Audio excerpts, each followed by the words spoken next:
Morning friends, pre market రిపోర్ట్లో అందరికీ స్వాగతం. ఈరోజు డిసెంబర్ 22వ తారీఖు అండ్ ఎక్స్పైరీ డే కూడా ఉంది. సో ఫ్రెండ్స్, ముందుగా మనం టెక్నికల్ సమరీ అనేది చూసుకున్నట్టయితే బ్యాంక్ నిఫ్టీకి కానీ బ్యాంక్ నిఫ్టీలో ఉన్న స్టాక్స్ అన్నీ కూడా ఇక్కడ వాచ్ లిస్ట్ చేయటం అనేది జరిగింది. సో మనం చూసుకుంటే అన్నీ కూడాను 30 minutes టైం ఫ్రేమ్లో సెల్లింగ్లో ఉంది. Last 30 minutes and 15 minutes and 5 minutes 1 minute ఇది మనం కస్టమైజ్ అనేది చేసుకోవచ్చు ఫ్రెండ్స్. కొంతమంది investing.com గురించి అడగటం జరిగింది. దట్ ఈస్ ద రీజన్ ఈ వీడియో అనేది కొంచెం స్పెషల్గా చేయడం జరిగింది. సో ఫ్రెండ్స్, ఇక్కడ ఏంటంటే కస్టమైజేషన్ ఆప్షన్ ఉంటుంది అండ్ టెక్నికల్కి వెళ్ళండి. ఇక్కడ టెక్నికల్ సమరీ అని ఉంటుంది. మీ యొక్క వాచ్ లిస్ట్లో ఏవైతే స్టాక్స్ ఉన్నాయో పర్టికులర్లీ దాని గురించి ఇక్కడ సమరీ చేయటం అనేది జరుగుతుంది. ఒకవేళ మీకు ఫర్ ఎగ్జాంపుల్ 5 minutesలో ఏం జరుగుతుంది అండ్ 15 minutes ఏం జరుగుతుంది and 30 minutes and daily, that's up to you. ఏం జరుగుతుంది అనేది తెలుసుకోవాలనుకోండి ఇక్కడ యాడ్ చేసుకోవచ్చు. నెక్స్ట్ ఏంటంటే ఫర్ ఎగ్జాంపుల్ నేను నిఫ్టీ కూడా యాడ్ చేసుకుందాం అనుకుంటున్నాను బ్యాంక్ నిఫ్టీతో పాటు. అలాంటప్పుడు ఏంటంటే నిఫ్టీ 50 కూడా యాడ్ అనేది చేసుకోవచ్చు ఫ్రెండ్స్. సో దీన్ని ఈమెయిల్ కూడా కావాలి అనుకున్న వాళ్ళు ఇక్కడున్న స్టాక్స్కి మనకి టెక్నికల్ సమరీ రావడం జరుగుతుంది. ఈ టెక్నికల్ సమరీ ఏంటంటే ఫ్రెండ్స్, కొన్ని మూవింగ్ యావరేజెస్, ఆస్కిలేటర్స్ ఉంటాయి కదా మనకి, ఆర్ఎస్ఐ కానీ స్టోకాస్టిక్.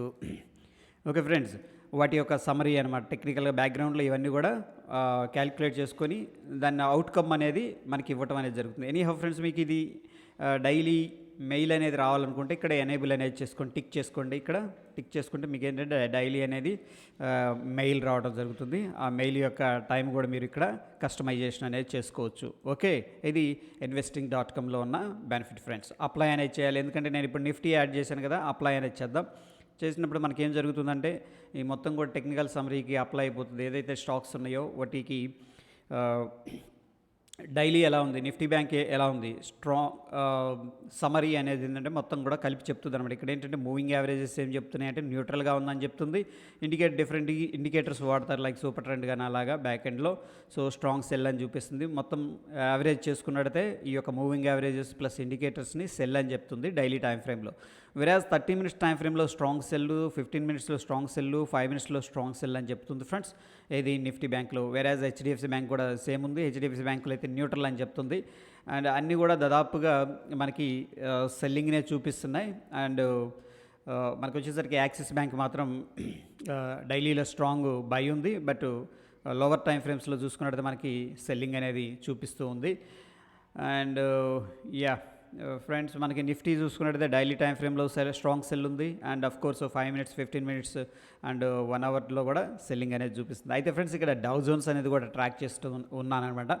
సో దీంట్లో ఏంటంటే మనకి స్ట్రాంగ్ బై ఉంది. సో ఎనీహౌ చూద్దాం.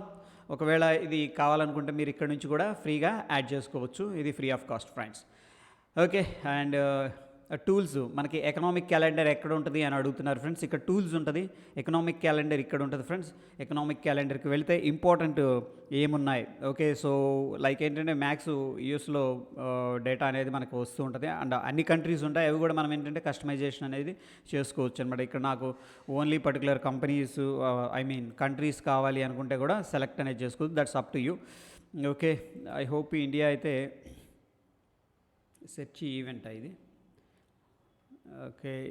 ఇవి సెలెక్ట్ చేసుకోవచ్చు. ఆల్రెడీ కంట్రీ వైజ్గా నాకు తెలిసి ఇండియా సెలెక్ట్ అయ్యే ఉంది దీంట్లో. India is there.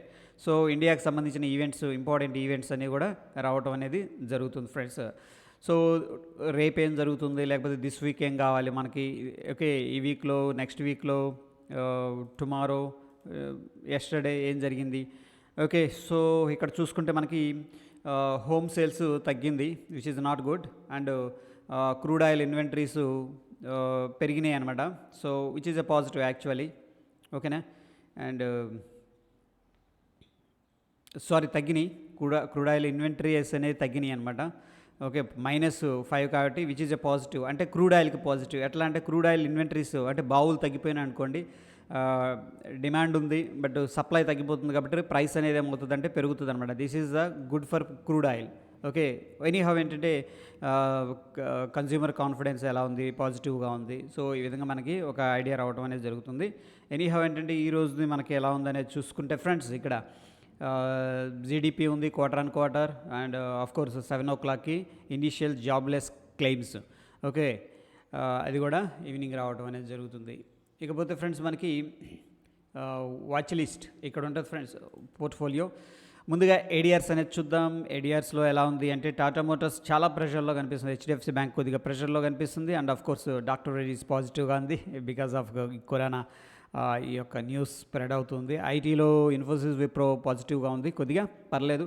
Global cues నుంచి ఒక విప్రో ప్రెషర్లో కనిపిస్తుంది, మిగతాదంతా it's okay friends, good. And of course నిన్న based on the news Nifty media and PSU bank, మీడియాలో ఇన్ ద సెన్స్ ఫ్రెండ్స్ మీడియాకి ప్లస్ ఇది గుర్తుపెట్టుకోండి. బట్ ఏంటంటే పీవీఆర్ అనేది ఏంటంటే ఇది ప్రెషర్లో ఉంటుంది, ఎందుకంటే థియేటర్స్ క్లోజింగ్ జరిగిన వాళ్ళకి ఏంటంటే బిజినెస్ ఇంపాక్ట్ అవుతుంది. బట్ మీడియా మొత్తంలో కూడా నెగిటివ్ ఇంపాక్ట్ ఏమి ఉండదు ఫ్రెండ్స్, ఓకేనా. ఎందుకంటే ఓటీటీ నడుస్తూ ఉంటాయి, ఇంకా ఎక్కువ అవుతాయి అనమాట. ఫర్ ఎగ్జాంపుల్ ఇప్పుడు సబ్స్క్రిప్షన్స్ ఉన్నాయి, జీటీవీ ఉంది, వాళ్ళ సబ్స్క్రిప్షన్స్ పెరుగుతాయి, ఎందుకంటే ఎక్కువ ఇంటికాడ ఉంటారు కాబట్టి చూస్తూ ఉంటారు. బట్ అందుకనే లోపలికి వెళ్ళి ఏమేమి స్టాక్స్ ఉన్నాయి నిఫ్టీ మీడియాలో, దాంట్లో ఏవి ఇంపాక్ట్ అవుతున్నాయి అనేది చూడాలి. బట్ ఓవరాల్ సెక్టార్లో మాత్రం మనకి ఇక్కడ కనిపిస్తుంది నెగిటివ్గా ఉందని చెప్పేసి. వేరాజ్ పిఎస్యూ బ్యాంక్స్ కూడా ప్రాఫిట్ బుకింగ్ చేసుకుంటున్నాయి, మెటల్స్ అండర్ ప్రెషర్లో ఉన్నాయి, commodity prices especially, and of course bank కూడా కొద్దిగా ప్రెషర్లో కనిపిస్తున్నాయి. బట్ ఫ్రెండ్స్ చూడండి, మనకి నిఫ్టీ ఫార్మా అనేది స్పైక్ అయింది నిన్న, అన్నీ కూడా మనకి దాదాపుగా ఎంతో కొంత కరెక్షన్ తీసుకుంటున్నాయి. ఫస్ట్ ఫార్మా టాప్లో ఉంది. ద రీజన్ ఏంటంటే మనకి వీళ్ళకి బిజినెస్, ఓకే, వీళ్ళకి సీజనల్ బిజినెస్ ఇది, ఇట్లాంటి బ్యాడ్ న్యూస్ అనేది ఫార్మా సెక్టర్కి ప్లస్ అవుతుంది. And of course last year couple of ఇయర్స్లో ఏంటంటే ఐటీ గుడ్ బెనిఫిట్ అనేది తీసుకుందనమాట, ఏది ఈ యొక్క లాక్డౌన్ వల్ల. సో ఈ రెండు కూడా ఏంటంటే కొద్దిగా బులిష్లో కనిపించినాయి. బట్ మిగతావన్నీ కూడా ప్యానిక్లో ఏంటంటే డంపింగ్ చేయడం అనేది చూసాం ఫ్రెండ్స్. ఎనీహౌ ఏంటంటే మనకి ఒక ఓవరాల్గా నిన్నటి చూసుకున్నట్టయితే డేటా కొంత నెగిటివ్ సెంటిమెంటే కనిపిస్తుంది ఫ్రెండ్స్. వెరాజ్ గ్లోబల్ ఇండిసెస్ యొక్క సెంటిమెంట్ ఎలా ఉందో చూద్దాం. And of course friends French చాలా స్ట్రాంగ్గా ఉంది, హాంకాంగ్ పాజిటివ్గా ఉంది, సౌత్ కొరియా పాజిటివ్గా ఉంది, యూరోప్ పాజిటివ్గా ఉంది, అండ్ జర్మనీ పాజిటివ్గా ఉంది, and of course Dow Jones పాజిటివ్గా ఉంది, అండ్ ఆఫ్ కోర్స్ లండన్ పాజిటివ్గా ఉంది, ఎస్జిఎక్స్ నిఫ్టీ పాజిటివ్గా ఉంది. వెరాజ్ ఫ్రెండ్స్ మనకి రష్యా, జపాన్ కొద్దిగా నెగిటివ్గా ట్రేడ్ అవుతున్నాయి. బట్ ఆల్ టుగెదర్ ఏంటంటే మళ్ళీ బౌన్స్ బ్యాక్ అయినట్టు కనిపిస్తుంది గ్లోబల్ క్యూస్ నుంచి. ఇకపోతే ఫ్రెండ్స్ మనకి క్యాష్ మార్కెట్ అనేది చూసుకుంటే, సో ఎఫ్ఐఎస్ మళ్ళీ స్ట్రాంగ్గా సెల్లింగ్ చేశారు. ఆల్మోస్ట్ 1120 కోట్లు క్యాష్ మార్కెట్లో ఎగ్జిట్ అనేది తీసుకున్నట్టు కనిపిస్తుంది.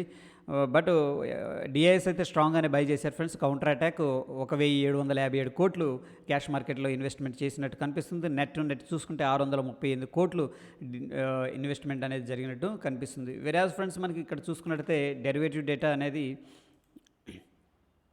ఎఫ్ఐఎస్ అండ్ ప్రొప్రైటరీ ఇద్దరు కూడా షార్ట్ పొజిషన్స్ బిల్డప్ చేసినట్టు కనిపిస్తుంది based on the futures and options data ప్రకారం ఫ్రెండ్స్, ఓకేనా.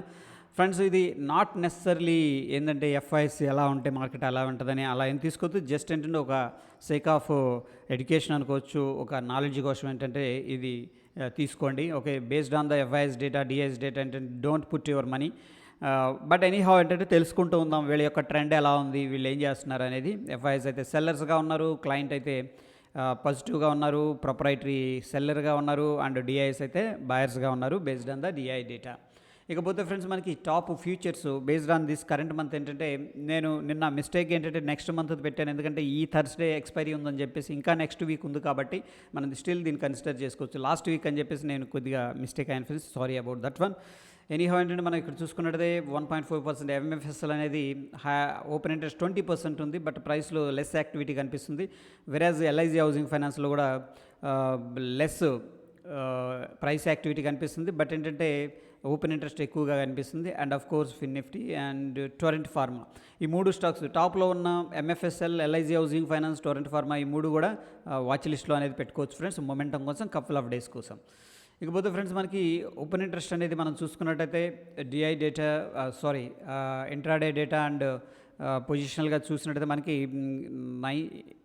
18,500 అయితే significant amount of calls selling చేయడం జరిగింది, అండ్ 18,400 కూడా significant amount of calls selling చేశారు. 18,300 కూడా స్ట్రాంగ్ రెసిస్టెన్స్ ఉంది. డౌన్ సైడ్ వచ్చేసరికి ఫ్రెండ్స్ మనకి 18,000 దగ్గర ప్రస్తుతానికి సపోర్ట్ అనేది కనిపిస్తుంది. నిన్నటి రోజున ఫ్రెండ్స్ ఇక్కడ చూడండి, ఇది టాప్ పైన ఏదైతే ఉందో ఇది మొత్తం కూడా ఏంటంటే యాడ్ అయింది అనమాట. ఏది యాడ్ అయింది క్లియర్గా కనిపిస్తుంది, కాల్స్ మాత్రమే యాడ్ అయినాయి నిన్న.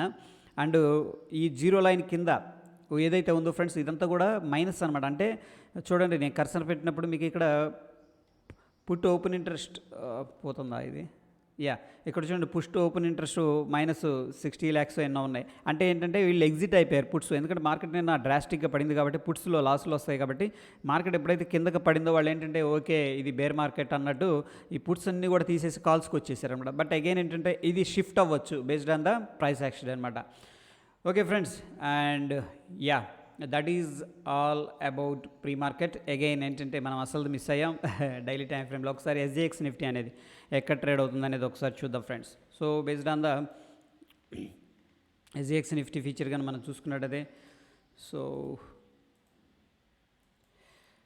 ప్రస్తుతానికి ఫ్రెండ్స్ నిన్న హెవీగా సెల్లింగ్ చేశారు. బట్ 18,000 ఎగ్జాక్ట్ లెవెల్ అనేది ఒకసారి డ్రా చేసుకుందాం. ఏ లెవెల్ దగ్గర ఒకసారి ఇవన్నీ డిలీట్ చేద్దాము, ఏ లెవెల్ దగ్గర సపోర్ట్ అనేది తీసుకుంది అనేది కరెక్ట్గా ఫ్రెండ్స్ మనకి 250-200లో ప్రైస్ వచ్చినప్పుడు ఏంటంటే బయింగ్ అనేది జరిగింది ఆల్రెడీ. ఫస్ట్ ఇది వచ్చేసరికి హ్యాంగింగ్ మ్యాన్ క్యాండిల్ అనేది ఫార్మేషన్ జరిగింది. ఏది 18,250 దగ్గర స్ట్రాంగ్ సపోర్ట్ అయితే కనిపిస్తుంది friends based on the price action.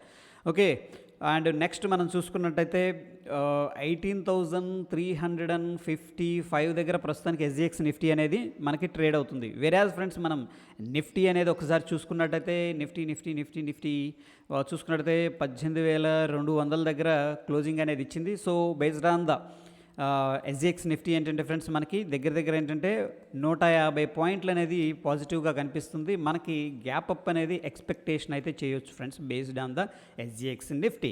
ఉన్నట్టు ఎస్జిఎక్స్ నిఫ్టీని కంపేర్ చేస్తూ చెప్పాం.